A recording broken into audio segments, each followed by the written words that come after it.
Coming to you from the mountains and the plain.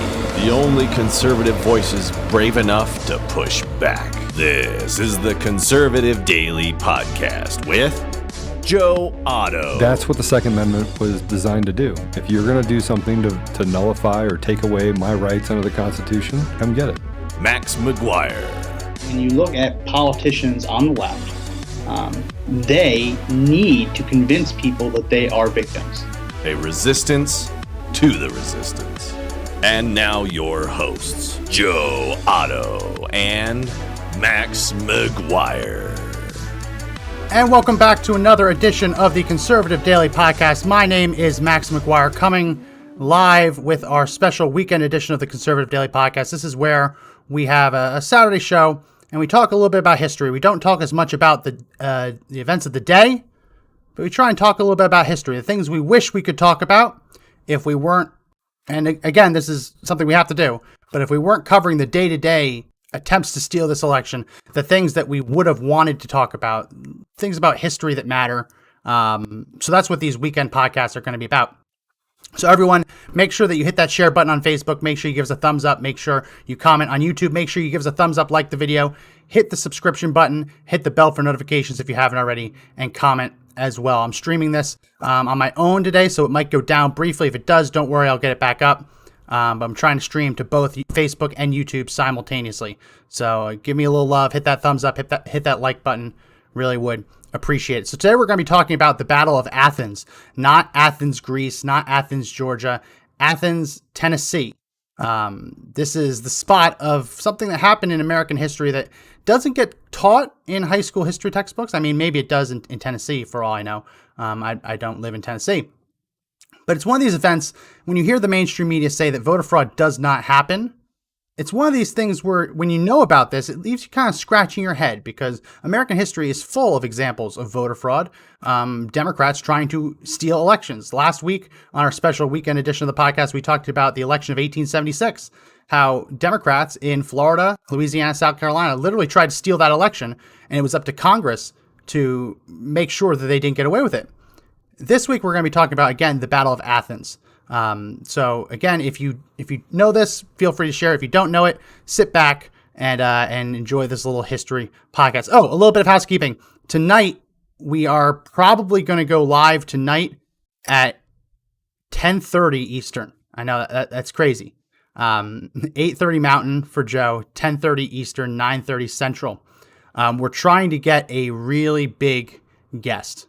Someone that you all know by name, and we're trying to work it out with them. So we are most likely going live tonight at 10:30 p.m. Eastern time, really late, but it's the only time that this individual could give to us. So make sure you keep an eye out for that. We'll send out text alerts. And I did just send out a text alert. If you got the text, let me know in the comment section. My first time doing it. Usually we have other people do it. So if you got the text, let me know. And let me know that it worked. Okay, let's get into the Battle of Athens. So this is a picture of what you see when you go to Athens, Tennessee today. And it is a picture, and you read it, it says, the Battle of Athens was an armed revolt that gained national attention, attempting to end the control of an entrenched political machine. World War II veterans used force to ensure that on the day of local elections in 1946, every vote was counted as cast. After local authorities locked themselves and the ballot boxes in the jail, veterans suspicious of foul play gathered weapons and ammunition and exchanged fire from this hill upon the jail, which once stood across the street. The besieged authorities surrendered at a meeting in the courthouse. An interim government was set up, followed by the election of the veterans slate. So really interesting bit of history. And again, just for any fact checkers, I'm not calling for armed revolt. I just think it's interesting to talk about World War II veterans, the greatest generation, when they uncovered massive voter fraud in just a local election.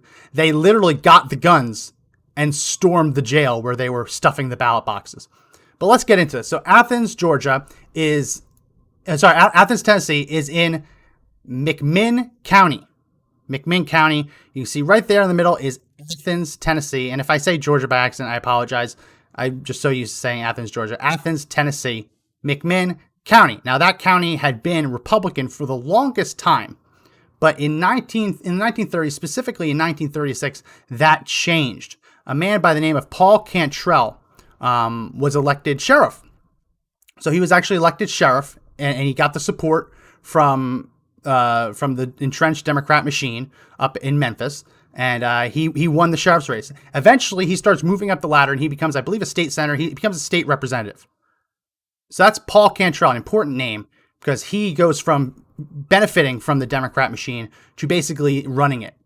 So he basically is put into office in 1936, and immediately people understand that that election was stolen. He had no business winning. It was stolen by the Democrat political machine. And we're going to say that over and over again. When you talk about a machine, if anyone's seen Gangs of New York, if you ever seen that movie, that is an example of a political machine. Not necessarily the fighting in the streets, but the idea that local officials would just stuff the ballot boxes, right?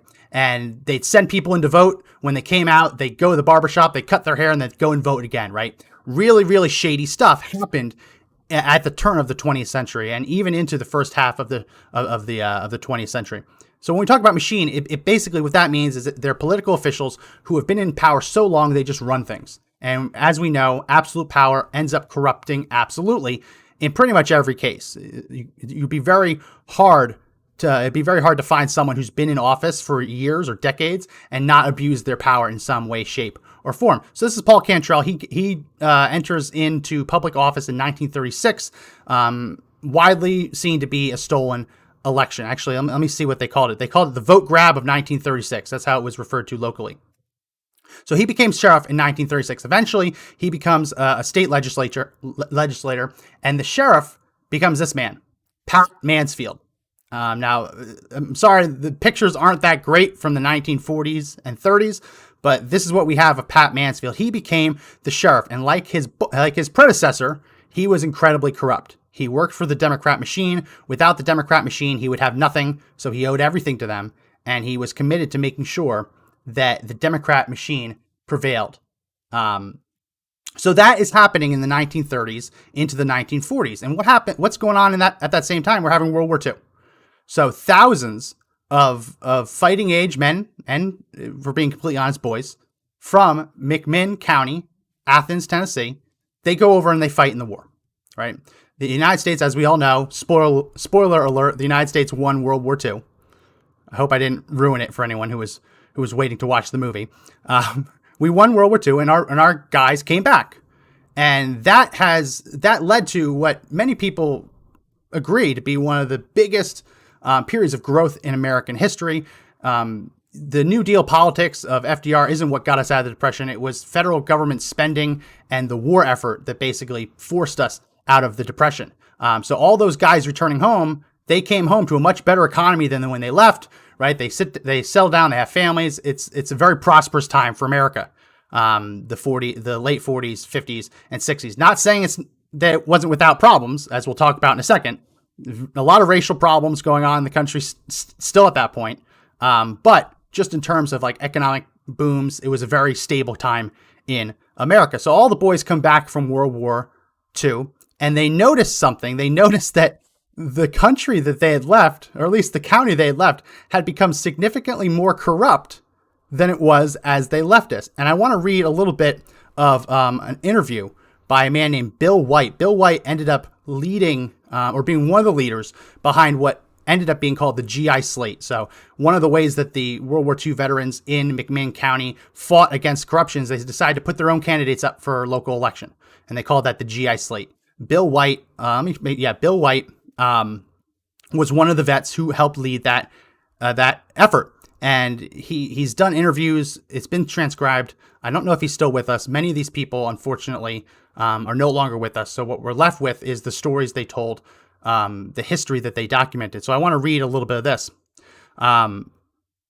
This is literally what he was talking about. And then I went home on the bus. And when I got off the bus, there was 4 deputies standing there flipping over all of the service minutes. I thought that was kind of odd. If they found a man was drinking just a beer or two, they grab him and put him in jail. Took money off of him. I asked one of the boys flipping through the service records. They said, yeah, they'll get everybody. I said, they do? He said, yeah. And I said, hellfire. I said, them boys go over there and fight the war and fight them battles, come back here and they can't do nothing. I said, my God, that's awful. Got a bunch of thugs in here, I reckon. So I need to explain. And it's weird. It might be weird that I'm getting really, really specific into like these local politics, but I need to set the stage for what happened, which was basically armed revolt. So while this is all going on, Democrats weren't just taking over politics. They were also finding a way to enrich themselves. And one of the ways that they decided to do that, and one of the ways to get the police, the local sheriff's department, on the Democrat Party side, is they actually implemented a policy where police officers would get paid basically a bonus per arrest. Really, really scummy. Like we talked today about police and how they have quotas. We're talking about at this time, police officers literally got paid by the arrest. They got bonuses. So when you hear Bill White, as I'm reading this, how he got off the bus and they're arresting people right then and there on anything they can find, right? They're going through their service records. If someone's not completely discharged, they arrest them. If someone's drinking in public, they arrest them, right? They're just trying to get them on anything because those police officers stand to gain financially from it. And that's how this whole scheme with the Democrats was built. Democrats seized the power and they got the police to basically prop them up by giving them a cut on the corruption. So well, let me keep reading. A lot of boys getting discharged were getting the mustering. Well, deputies running around 4 or 5 at a time, grabbing up every GI they could find and trying to get that money off of them. They were fee grabbers. They wasn't on a salary back then. Again, the actual salary police got salaries plus bonuses, but people who didn't have salaries, they could just get bonuses for arresting people. Interviewer says they got fees by arrest, and Bill White says, yeah, fees by arrest. And I watched a lot of that going on, and the more I watched it, the sicker I got. And then they killed a GI or two, shot him and killed him. And they'd been killing people long. And we decided that we'd get together on elections coming up, you know. Yeah, we decided to form a GI ticket in the next election and kick them out. Well, we formed a ticket, got candidates to run for every office in McMinn County, and we had meetings, and they put up Jim Buttram, head of the GI ticket, and they put lawyer Dugan as the publicity agent. I don't want to just go through it, but basically, so I'll put this link in there if you want to read it. It's a really interesting interview. They put up a GI slate of candidates to go up against not just Pat Mansfield, that local sheriff, but also to go up the entrenched politicians like Paul Cantrell. So you had the Democrats, you obviously still had Republicans, but you also had the GI ticket, GI slate. And this is actually a picture of that GI headquarters, and it's advertised, the GI headquarters, a nonpartisan ticket. And the idea was, if you don't like corruption, you don't like the Republicans, don't like the Democrats, vote for the GI ticket, and let's get rid of this corruption. So they started making tons of headway, right? Not only were they now having an influx of four, I think it was 4,000 or 5,000, I get the exact number, 3,000. When the war ended in 1945, around 3,000 soldiers from McMinn returned home. So right off the bat, if you're a politician and you're winning elections, all of a sudden having 3,000 people who not only would be voting for a different candidate, but also convincing their friends and family to vote if they might not otherwise be voting, it's a big problem for Democrats. So Democrats were committed to making sure that the GI ticket, the GI slate, did not kick them out of power. So this is where it gets really, really sad. Election day comes around, and there's a gentleman. His name is Tom Gillespie. He's a black man. He's a farmer. He goes to vote. And I want to make sure I do this justice and give you all the details. He goes to vote, and they tell him that it's not his polling station. So he tells them, I've been there. I voted at this location. I think it was the waterworks, what they called it in locally, the waterworks. They're telling him, no, this is not where you vote. He's like, listen, I vote here all the time. This is where we vote. A sheriff's patrolman who went by the name of C.M. Wise, went by the nickname of Windy, started basically pushing him around, shouting racist slurs, denying Gillespie the right to vote. When Gillespie kept pushing, that deputy hit Gillespie with brass knuckles. The farmer, Gillespie, dropped his ballot, tried to run away. And at that moment, the deputy shot and killed him. So we talk about election fraud today. I just want to make sure you understand, in this case, a black man tried to vote, and a Democrat deputy, or whatever they call him, patrolman, was so determined to stop him from voting, he shot and killed him right then and there.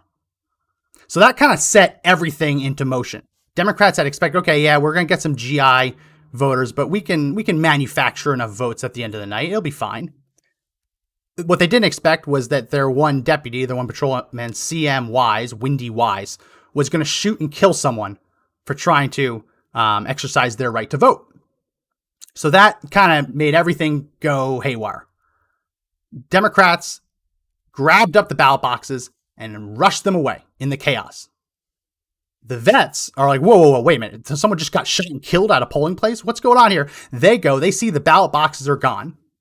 They're freaking out. And the ballot boxes get taken by the sheriff's deputies to the county jail. We actually have a picture of that. This was the county jail. It was just a building, right? At that point, it wasn't a legitimate jail. It was just a brick building where they housed inmates. Obviously, they had bars and stuff, but it wasn't like it wasn't built to be a jail. It was just a government building. That looks like it could be a boarding house if it wasn't a jail. So the Democrats brought the ballots to the jail and started trying to stuff the ballot box. So you just had a deputy shoot and kill a black man trying to vote for the other side. And now they've brought all the ballot boxes for the whole county to this jail and are stuffing the ballot boxes in the back room. Again, just think about what I'm telling you. All this is true.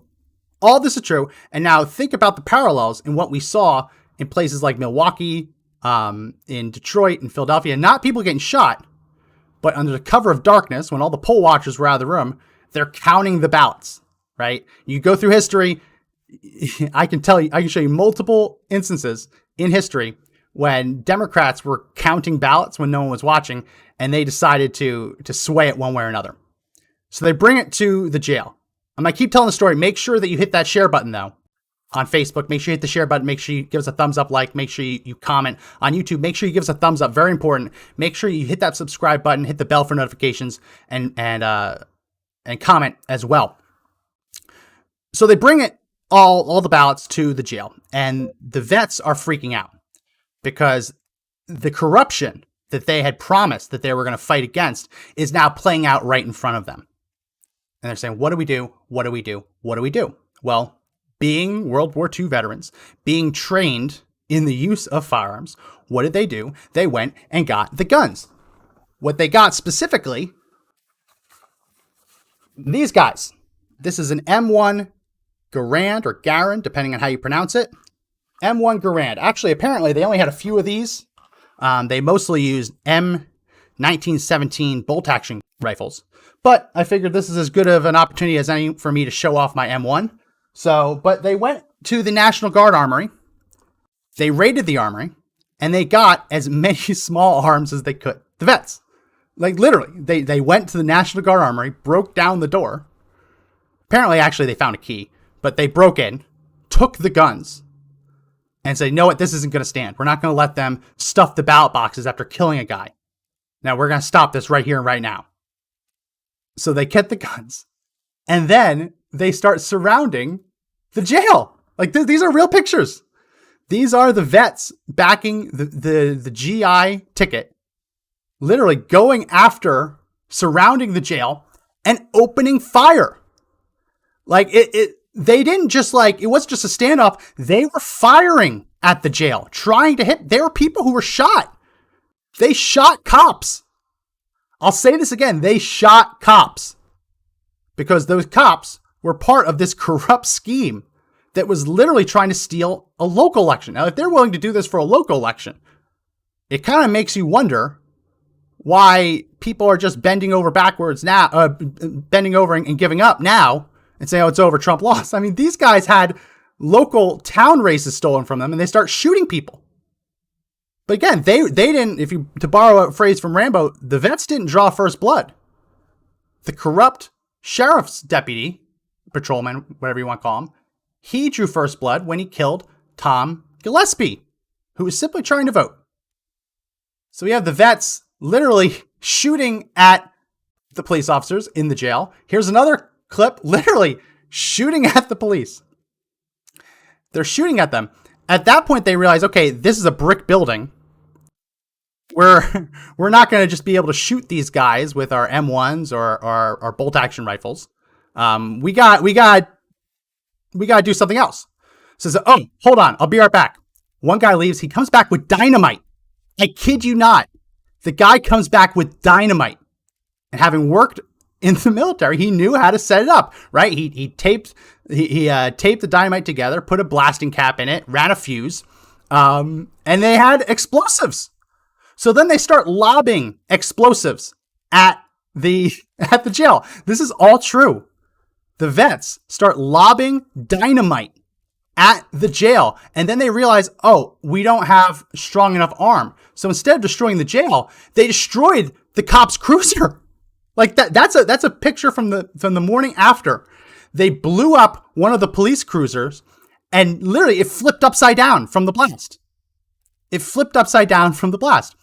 Again, this is what the greatest generation was willing to do to stop a local election from being stolen. Just keep that in the back of your head. So they say, okay, well, we're not going to be able to throw it at the jail from across the street. Someone's going to have to go up there and put explosives on the door. And you think, surely, like, yeah, what they're doing is right? I mean, these people were stealing an election. They just shot and killed someone.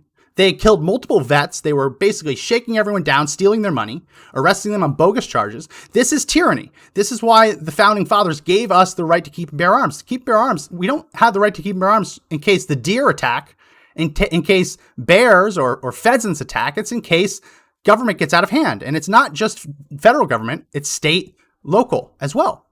In addition to in case we ever get invaded by another country. So these guys, fresh back from the war, said, no. I did not just go fight for this. So yes, they were lobbing explosives at the jail, destroyed police cars, destroyed a number of cars. Some of them at the time this picture was taken must have been hauled away. But yes, that is a picture of a police cruiser flipped upside down as a result of the explosions from the dynamite that the vets were hurling at the jail to try and kill the police officers who were stuffing the ballot box. So they said, okay, this isn't going to work. I'm sorry, Jimmy, whatever the guy's name is. You don't have a good arm. We're not going to be able to throw the dynamite far enough. Okay, you're going to have to go place it on the door. I'm like, what? Yes, we're going to have to go place it on the door. We're going to breach the jail. Because the jail was locked. They locked it all up. So they ran up, grabbed dynamite, put it against the door, set the fuse, ran away, blew open the door. At that point, the cops are still fighting back, so they can't just run in. So, okay, they say, okay, I thought that was surely going to do the job. I thought that feeling the shake of the of the demolition charges, I thought surely they would come to their senses and realize they're not going to get out of this alive if they keep going down this path. Okay, make a bigger bomb. That's what the order came down for. Make a bigger bomb. So they took all of the explosives they had left and they made a bigger bomb. Again, the guy runs across the street, puts it up against the building, lights the fuse, runs away. Bigger explosion this time. I mean, this is the greatest generation. Bigger explosion. All of a sudden, all of the white flags start fluttering outside the windows. That second bomb did the trick and convinced the sheriff and his deputies and his patrolmen that they're not going to come out of this alive. These guys don't just have small arms. They have explosives. They have dynamite. And I guess if they have dynamite, they could have had more. You have no idea what these people have. They just raided the armory. So they get in and they do a citizen's arrest on everyone involved. Yes, they were stuffing ballots. Yes, they were removing GI votes from the ballot boxes. They were cheating. They were stealing this election because they had too much on the line. Democrats had all of everything invested in this. The patrolmen were getting paid under this Democrat scheme every time they arrested someone. They didn't want to risk the GI ticket coming in, reforming the town, reforming the county, reforming the state, and cutting them out. So they went in and they caught them all. And these are the guys. This is what's great. At least they got a high definition picture of this. These are the sheriff's deputies and patrolmen who were involved in this scheme. Facebook, it's not doxing. These are historical photos. This is them locked up in the jail. They are locked up in the jail after the vets retook the town. I just love this. I love this picture because you see from the beginning, you see how smiling they are, how happy they are. There's Cantrell. I don't think he was there at the time. Here's Mansfield, all happy, all stoic.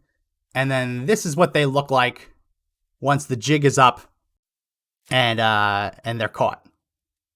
So yes, they got arrested. Yes, they got locked up, and their scheme was not allowed to go through. And the good news is that they were able to actually hold a real election. And yes, the GI slate of candidates did win. Here's Knox Henry. He became the new sheriff. The GI slate of candidates, GI ticket, won. And this is the guy who won the sheriff's race. So they kicked out Mansfield, and they got the GI in to make sure that he could help get rid of the corruption, restore some order, restore some common sense to everything. And I want to just read a little bit of how the Associated Press reported it, because remember, the AP didn't used to be fake news. They actually used to report real news. This is how it ran with the Associated Press. Armed veterans run town after Tennessee bloodshed. I mean, that's an honest headline. I probably would have written it a little bit different. But yes, bloodshed, a voter was killed, and the armed veterans run the town.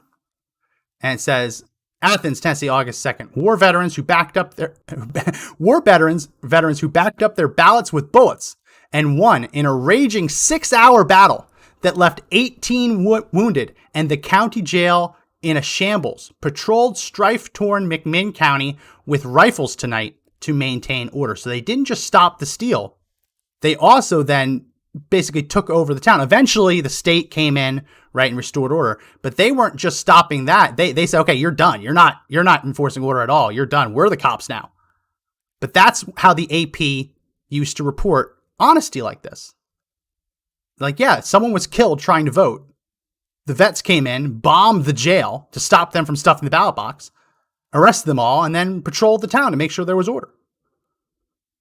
It's an amazing story, one that I wish there's a lot, like in Second Amendment groups, they talk about this, right? This is like seen as the main case for how the Second Amendment is important locally. Now, it's important to note that they didn't use their own guns. They went to the National Guard Armory and they took their guns. So whether or not that's legal or not, I don't know. But they were fighting tyranny, right? Their cause was absolutely just. The cop had just killed a black man trying to vote against Democrats after beating him with brass knuckles. So we see this, and we see that this is what the greatest generation was willing to do to ensure that their franchise, their right to vote, was protected. What are you seeing now? When you look around now and you see what's happening in places like Michigan, where 71% of the actual precincts are in Detroit are reporting irregularities and discrepancies that would make the ballots unrecountable. Let me explain what that means. The way they reported the number of votes versus the number of registered voters would force tons of ballots to be thrown out because they would not survive scrutiny during a recount or an audit. The Democrats forced Republicans, under threats against their family, to certify those results. Right? When you look at what I just talked about, yeah, someone in the comment section just said Dominion voting. Yeah. I mean, they're taking this small town, Athens, Tennessee, taking what happened there, and they've made it digital. The only difference is you can't go down to the jail and stop the ballot box stuffing because it's happening in cyberspace. According to certain allegations, it's even happening outside the US, being routed to different servers in Germany. Right? The difference is nothing's changed. Democrats are still stealing elections. Democrats are still fighting tooth and nail to make sure their own power is preserved. The difference is that it's not in a central location. It's not down at the county jail with the ballot boxes being stuffed. It's in cyberspace. It's a much more detailed organization. So the question is, I'm not saying that we all need to go grab our M1 Garands like I have. I'm not saying that we all go do that. I'm not saying that we literally start shooting cops. But surely we should be doing more than we're doing. Now, we're blowing the whistle. Joe has signed an affidavit. He's part of that. Right? He's part of the lawsuit. Right? We're using our platform, our voice, to make sure that the truth gets out that the mainstream media doesn't want us to hear about. The question everyone needs to ask themselves, though, is, are you doing enough? I don't even know if I'm doing enough. I feel like I should be doing more. And that's why I wanted to kind of talk about this historical episode. Because if these guys were willing to go to war against the police over a local election, surely we can do more to stop a national steal, right? To stop the steal. So that's kind of the theme of today's episode. To call on all of you, not to a call to arms, not a call for revolution, but a call for all of you to basically take on that mindset of the greatest generation. Take on the mindset of these heroes who said, we're not going to let you steal our local election, and went to war against corrupt cops. Think about what they would do here. Dial it back a little bit and do it, right? Don't start strapping dynamite to police precincts. Don't do that. Do not do that. But there's a middle ground here. You can go farther without going into open rebellion. And listen, as we've talked on the show, maybe we get to that point at some point. And I really hope we don't. As most of you know, I have one son. He's almost 3 years old. I have another son that's just 3 weeks old. The last thing I want to do is have to go fight in a revolutionary war or a civil war. I don't want to do that. But it's something that we'll all be called upon as members of that unregulated militia, unorganized militia under federal law. That's something that we all will be called to do if that time comes. So our whole effort, everything we do now, is not just to stop the steal, but to ensure that we don't get there. There are a lot of voices, and the media kind of exaggerates this, the Boogaloo boys or whatever you call it. These are guys that wear Hawaiian shirts and carry guns around. They're not real militias. It's more of a meme. It's more of a joke to them. But the mainstream media loves to amplify the voices that want to drive us towards armed conflict. Because there are people out there that want a civil war for a number of reasons, right? Who are actually eager for a civil war. If it gets to it, it gets to it, right? But it's our job to make sure that we exhaust every possible recourse, every possible avenue before it gets there, right? We have to fight like hell in every non-violent way we can, so that if it gets to that point, we know that we had no choice. So that's what I'm calling on everyone to do today. Today, tomorrow, going forward, right? We saw in Georgia where they just certified the results and then the governor said, well, I want a full audit. It's BS, right? If he wanted a full audit, he should have had an audit, not certify the results. He certified the results as accurate and then went out to a camera and said, I want an investigation, right? He's just giving you lip service.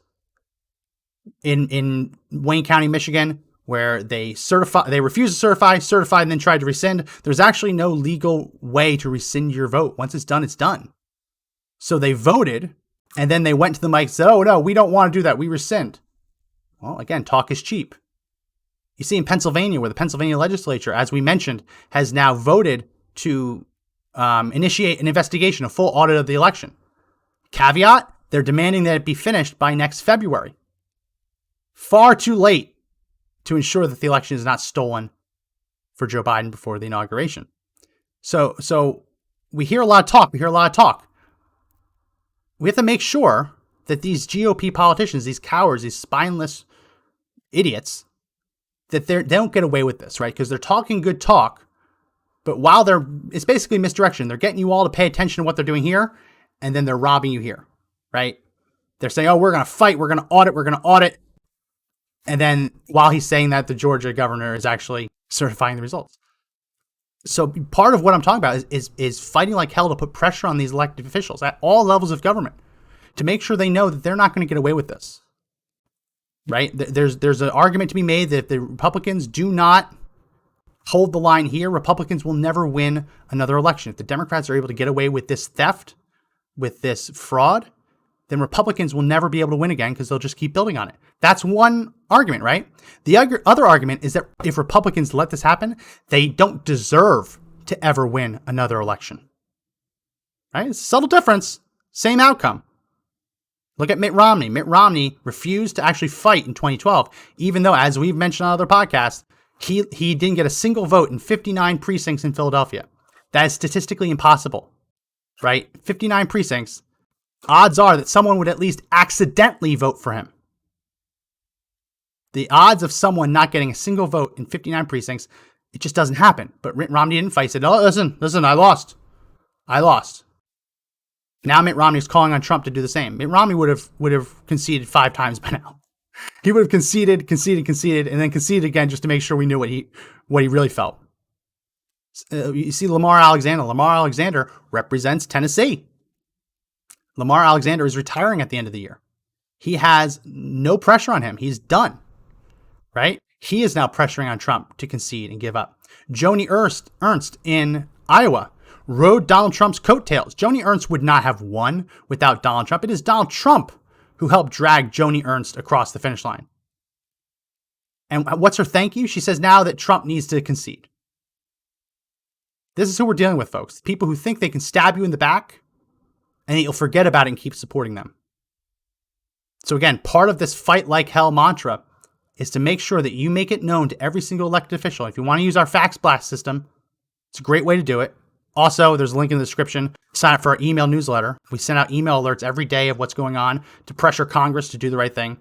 Join our email newsletter, sign up for it, and you'll get those action alerts. We make it very easy to fight back against the cowards. But you got to fight. No matter how you do it, you got to fight. No keyboard warriors, no slacktivism. Slacktivism is the idea that you wrote a couple comments online, sit back and say, yeah, my job is done. No slacktivism. Get out and fight. Stop the steal. You don't have to go raid the National Guard Armory and start shooting cops like they did in Athens, Tennessee in 1946. And no one's really recommending you go do that. But you still got to do something. That if these brave men, this guy, Knox Henry, the sheriff on the GI ticket, maybe these guys, or maybe these guys, you got to do something that if they saw, they'd be proud of it. And that's what I'll leave you with today. If you like this weekend edition of the podcast, make sure that you subscribe on YouTube, hit the bell for notification. Also, make sure that you like and follow our Facebook page. As I mentioned at the start, we're looking to go live tonight at 10:30. I can't tell you who we're getting yet because it isn't completely finalized. Oh, let me give you a little hint. The title of the organization has Latin in it. So we're trying to get a guy, you know his name, and he runs an organization that has Latin in the name. So we're trying to get it for tonight. Not settled yet. So that's why we don't want to say we have him yet. We're still working out all the kinks.